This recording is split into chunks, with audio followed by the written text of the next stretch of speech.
Eternals is out now in theaters. It is the 26th movie in the Marvel Cinematic Universe, and if you look at the critic scores, it's fairly low. It's got a 53 on Metacritic, a 50 on Rotten Tomatoes. It is the first MCU movie that has been certified rotten on Rotten Tomatoes.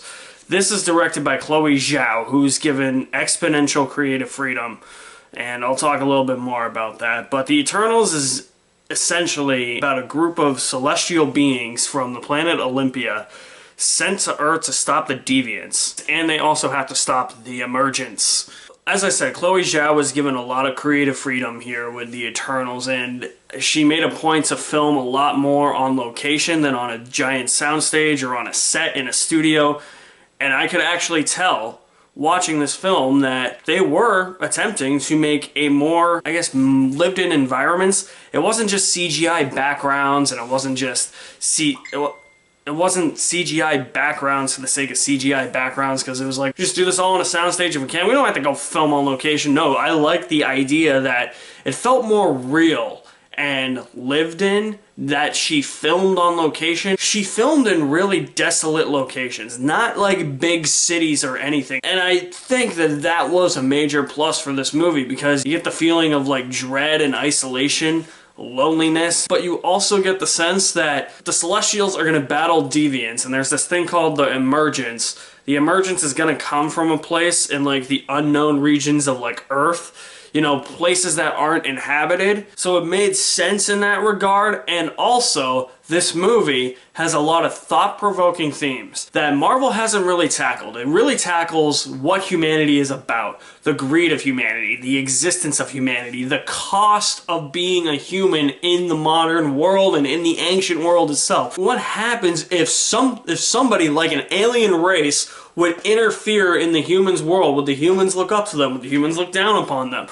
Would mankind just bow to these godly beings? It's things like that in a movie like this. Chloe Zhao, for me, has always been a director that has tackled topical issues like that, and bringing that into the MCU now makes the MCU feel more fresh and it felt more relaxed. It was almost as if Chloe Zhao wasn't constrained by a checklist. It wasn't like, oh yep, big CGI battle at the end, oh, big giant villain that they have to fight, oh, here's this character who's gonna learn their powers this way, here's this character who's gonna learn their powers this way, here's the friend that's just along for the ride, check.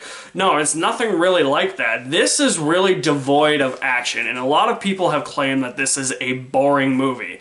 And I completely disagree, because sure, this is the slowest moving Marvel movie. It is one of the longest Marvel movies, maybe a bit too long, maybe 10 to 15 minutes could have been trimmed off. But it's never boring. Everything that this movie presents and throws at you, in terms of its themes and its story, is all captivating, and it caught my eye right from the beginning, to the point where I was interested even in the slower moments. There's more intimate moments with the Eternals themselves, and this movie has the daunting task of introducing 10 new characters into a film, and I think at times it does struggle with that. Chloe Zhao doesn't have as good of a grasp, a plethora of ensemble characters like James Gunn did with Guardians of the Galaxy. The thing is, for me, the character development has been criticized in this film. I didn't really get that sense. Yeah, sure, there were a few Eternals that weren't in the movie all that much, or only showed up in the second half and weren't really fleshed out in the first half, but they got their moments to shine. You learn more about them as the movie went on. It's just, at first, it was a little bit jarring, because all of the Eternals are just thrown at you on screen all at once. It's not like Guardians of the Galaxy, where you learn a little bit about Peter Quill, and then it shifts to Gamora, and then it shifts to Rocket and Groot.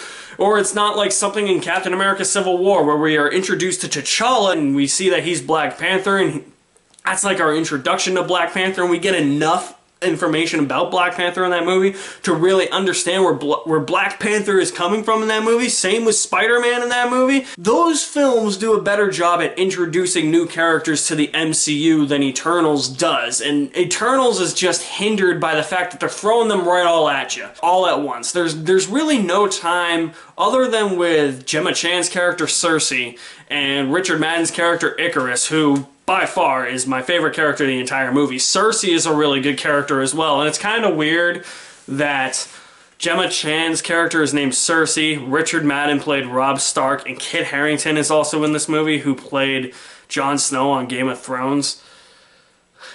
That's gotta be awkward. Just two characters that are in love with a woman named Cersei. Luckily, this Cersei isn't a psychopath like that Cersei. They were the two characters that gravitated towards the most, and they were the ones that got the most screen time. They were the ones that were the most fleshed out, I think. It did bother me that there were some other Eternals that didn't get a lot of screen time. Like, Salma Hayek is probably in 10 minutes of a 2-hour and 37-minute movie. She doesn't do anything, really. She's just there to give exposition, and the exposition is another thing that has been criticized. Look, you know, for a movie like this, you need exposition. Every movie's gonna have exposition, but something like this, I think you need it, because this is such a dense story that if you don't have it, you're gonna be confused as to what's going on. And yeah, sure, so much exposition can go a long way to saying to the audience, you're dumb, you need this all explained. But also, if we're complaining about exposition in this movie, shouldn't we be complaining about the amounts of exposition in something like Doctor Strange? And I like Doctor Strange. Doctor Strange is a good movie, but a lot of that is exposition as well. I don't really see the problem here. It's very minimalistic in the action scenes, and it's very dense on story, and it's very dense in its thought-provoking themes. But seriously, to understand what's going on, you need some explanation. So maybe there were times where it was getting a little bit heavy-handed with the exposition, but for the most part, I think that it was handled in a way that was understandable even for casual moviegoers who would be like, oh yeah, I understand like 90% of this. Like, I was telling my mom when it was about, she was saying, I don't think I'm going to understand what it's even about. I said, I think they do it in a way where you will get the gist of it. Crow's a villain though, and he sucked as a villain. That was one character I was like, we could have just done without. We could have just cut and run with that character. Could have done without him, left him on the cutting room floor. Goodbye, the end, see you later. And for a while, because Crow isn't really in the movie all that much, it feels like that this is really going to be the first MCU movie that doesn't have a clear-cut villain or a villain at all. Then there is a bit of a twist with someone who you don't think would be a villain ends up being a villain, and Crow kind of becomes like the side villain, and I'm like, that's kind of a cop-out on Crow, but I mean, he was terrible anyways to begin with, so it worked for me, and what ended up happening with that twist really worked for me. To be honest with you guys, I think Eternals is getting too much hate from critics. I think it's definitely going to be a divisive film, but this is something the MCU desperately needed. It's also very funny.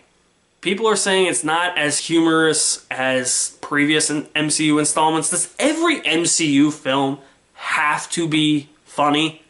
Like, I think that's the problem with critics. I think they're so sensitized to what the MCU is supposed to be. It's supposed to be funny. It's supposed to be big CGI battles. The humor in here is a lot more subtle than you would realize. There are moments where it does feel like, yeah, that's like the MCU humor. They're throwing that in there because, hey, it's the MCU and it's the MCU. But a lot of it felt more like Ghostbusters humor, where it was more natural and more subtle. It wasn't slapstick or just thrown in there for the sake of a joke. So I like that about the humor, and I just don't think everybody was ready for an MCU movie like this yet. I think everyone is just so used to the ways that the Marvel Cinematic Universe operates, and critics just weren't ready for that MCU movie that was going to tackle topical themes and have a more dark and somber approach to it, yet retaining elements of the MCU, but at the same time being its own thing because of all the creative freedom that Chloe Zhao was given with this movie. I really enjoyed Eternals with a full bucket of popcorn and a big-ass pretzel. I needed that pretzel because I was like, this is a long movie, so I need something to munch on for the entire thing. And for the most part, Eternals worked for me. Some major problems, but I don't think it's as bad as critics are saying it is. It's not amazing, like some people will believe you to believe, but I do think it is an enjoyable MCU movie. It's far better than a 50% on Rotten Tomatoes. It should be like a 75 or an 80. So, have you seen Eternals? I'm curious as to what your thoughts will be. Drop me some feedback in the comment section below. I'll leave my links to my website in the description below as well. You guys are the best. Thank you for watching. My name is Alex Madden, and I'll see you at the movies somewhere.